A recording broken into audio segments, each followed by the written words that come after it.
गर्मी में exactly 0 to 6 months के बच्चे का ख्याल कैसे रखना है। यस, अभी मम्मा तो बन गए हो, मतलब एक पूरा का पूरा बच्चे का आपके ऊपर डिपेंडेंसी है, उसका ख्याल रखना आपके लिए कंपलसरी है। तो ये सवाल अगर आपको पढ़ रहा है कि गर्मी में एग्जैक्टली बच्चे का ख्याल कैसा रखना चाहिए, तो ये सवाल पढ़ना एकदम वैलिड है आप लोग को। तो ये पर्टिकुलर वीडियो में 2 पार्ट में डिवाइड करने वाली हूँ। पार्ट 1 इज मुझे कैसे पता चलेगा कि मेरे बच्चे को गर्मी से तकलीफ हो रही है, और पार्ट 2 में टेंशन मत लेना, इसी वीडियो में मैं दोनों पार्ट बताऊंगी, और इसी वीडियो के सेकेंड हाफ में हम लोग जानेंगे कि एग्जैक्टली इन चीजों का सोल्यूशन क्या है। चलिए शुरू करते हैं। By the way all of you, अगर आपको गर्मी में से सारे सवाल पढ़ने वाले कि बच्चों को खाना क्या देना है, बच्चा खाना नहीं खाता है, या बच्चे का ख्याल कैसे रखना है, बच्चे के साथ समर में एक्टिविटीज कैसे करनी है, तो आप लोग को ये चैनल को सब्सक्राइब करने की जरूरत है। और ये सारे वीडियोस हम इस समर सीरीज में आप लोग के लिए लेके आ रहे हैं। पहला और बहुत इंपॉर्टेंट चीज आप लोग को ध्यान में रखना है, क्या गर्मी में 0 to 6 मंथ्स बच्चों के साथ हम लोग को एक्स्ट्रा केयर लेने की जरूरत है? The answer is yes. आप लोग को गर्मी हुई तो आप क्या करोगे? पंखा चालू करोगे, एसी चालू करोगे, छांव में जाके खड़े हो जाओगे, और बच्चा इसमें से कुछ भी नहीं कर सकता। सेकेंड, आपको गर्मी हुई तो आप लोग क्या करोगे? लाइट कलर के कपड़े पहनोगे, छाता ले लोगे, बच्चा इसमें से कुछ नहीं कर सकता। या आप किसी को बताओगे कि मुझे पानी दे दो, मुझे बहुत ज्यादा गर्मी हो रही है। सो बच्चा बात नहीं कर सकता, इसीलिए हमें बच्चे के क्लूज और सिग्नल्स को समझना बहुत ज्यादा जरूरी है। Let's get started. समर में बच्चे को बहुत ज्यादा गर्मी हो रही है, ये आपको कैसे समझ में आएगा? नंबर 1, 0 to 6 मंथ्स के बच्चों के लिए सबसे बड़ा रिस्क होता है डिहाइड्रेशन। सो बच्चों में डिहाइड्रेशन हो रहा है, ये आप लोग कैसे जानोगे? सबसे इंपॉर्टेंट चीज, बच्चे का ये ऊपर का हिस्सा ये अंदर की तरफ कर्व हो गया, तो बच्चा डिहाइड्रेटेड है। दूसरा चीज, आप बच्चे की स्किन को अगर चिमटी लेते हो और छोड़ देते हो, तो वो इमीडिएटली नीचे नहीं जा रहा है। सो आप लोगों ने चिमटी लिया, छोड़ दिया, ये इमीडिएटली नीचे नहीं जा रहा है, जैसे धीरे धीरे धीरे धीरे नीचे जा रहा है, बच्चा डिहाइड्रेटेड है। बच्चे का स्किन बहुत ड्राई हो गया है, बच्चा डिहाइड्रेटेड है। बच्चे के होठ पूरे सूखे हुए हैं, बच्चा डिहाइड्रेटेड है। Last but not the least, बच्चे का सूसू काउंट अगर कम हो गया तो बच्चा डिहाइड्रेटेड है। तो आप लोगों को अगर डिहाइड्रेशन का कोई भी साइन दिखाई दे, इसका मतलब बच्चे को गर्मी से तकलीफ हो रहा है, आपको उसको करेक्ट करने की जरूरत है, बच्चा डिहाइड्रेट हो रहा है। नंबर 2, आपका बच्चा बहुत ज्यादा इरिटेटेड है, मतलब इनफैक्ट जैसे ही गर्मियां शुरू हुई है, आपको ऑब्जर्व हो रहा है कि बच्चा उतना अच्छे से सो भी नहीं रहा है, बच्चा बहुत ज्यादा इरिटेटेड है, समझ में नहीं आ रहा है क्या करना है। तो आप लोगों को कुछ कुछ बातें बेसिकली बता देती हूँ।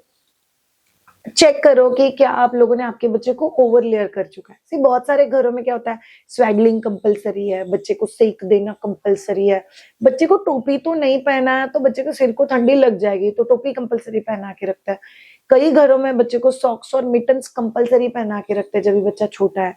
तो ये सब चीजों की वजह से गर्मियों में बच्चा बहुत ज्यादा इरिटेशन होता है, that you have to take care of.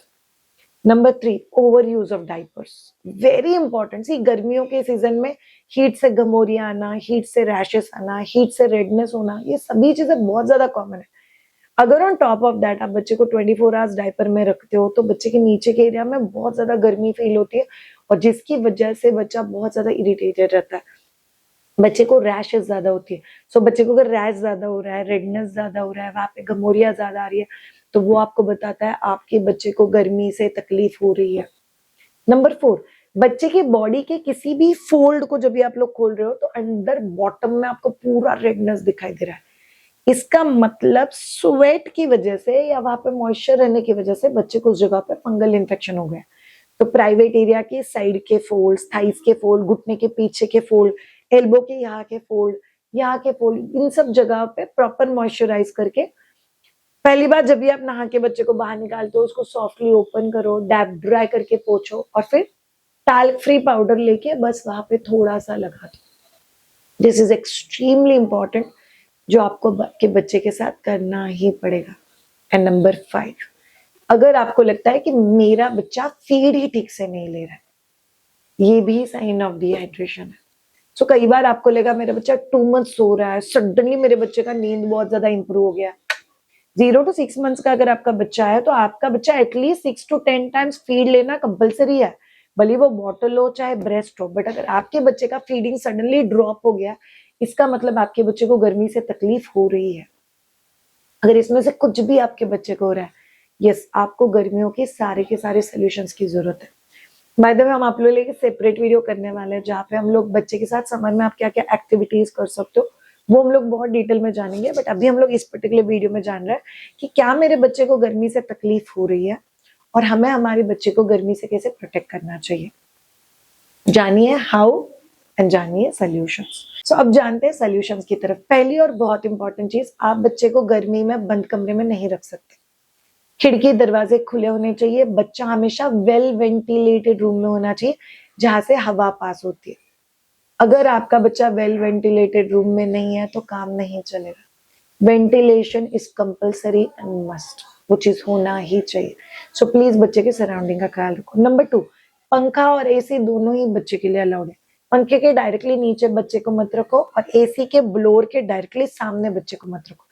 बच्चे के आसपास टेम्परेचर अगर आप लोग 23 to 27 के आसपास रेगुलेट करते हो तो इट्स ब्रिलियंट, बच्चे के लिए बहुत ज्यादा हेल्प करेगा। अगर आप लोग ह्यूमिड जगह पे रहते हो जहाँ पे बड़ा अजीब गर्मी से चिपचिपाहट है, बहुत ज्यादा पसीने वाली गर्मी है आपके यहाँ पे, तो एसी पंखा तो लगेगा ही, उसके साथ आपको ह्यूमिडिफायर भी लगेगा।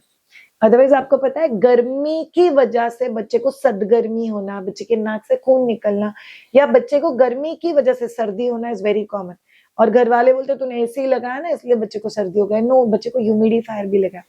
नंबर 4, आप जितने लेयर कपड़े पहनते हो, सो मैं इनर वेयर्स और ये कॉटन का शर्ट पहनी हुई हूँ, बच्चा उसके ऊपर सिर्फ एक ही लेयर मैनेज कर सकता है। सो बच्चे को प्योर कॉटन के मल के कपड़े पहनाओ और अगर आपने बच्चे को बेसिक कुछ पहना हुआ है उसके ऊपर एक पतलू सा ओढ़न, बस उतना ही दे सकते हो। आपको अगर रात में लगता है कि एसी की वजह से बच्चे को ठंड लग गई तो फुल स्लीव्स वाले नाइट ड्रेस पहना और उसके साथ चाहिए तो सॉक्स या मिटन्स भी पहना रात में एसी पंखे से अगर पाव ठंडा होता है तो। बट अदरवाइज पूरा दिन टोपी, पूरा दिन सॉक्स, पूरा दिन मिटन्स आप बच्चे को नहीं पहना सकते। नंबर 5, 0 to 6 मंथ्स आप बच्चे को ऊपर का पानी नहीं दे रहे तो आपको ब्रेस्ट फीडिंग थोड़ा सा ऑफन करना पड़ेगा। बस कई बार एक टाइम पे बच्चा लंबा ब्रेस्ट फीडिंग नहीं करेगा।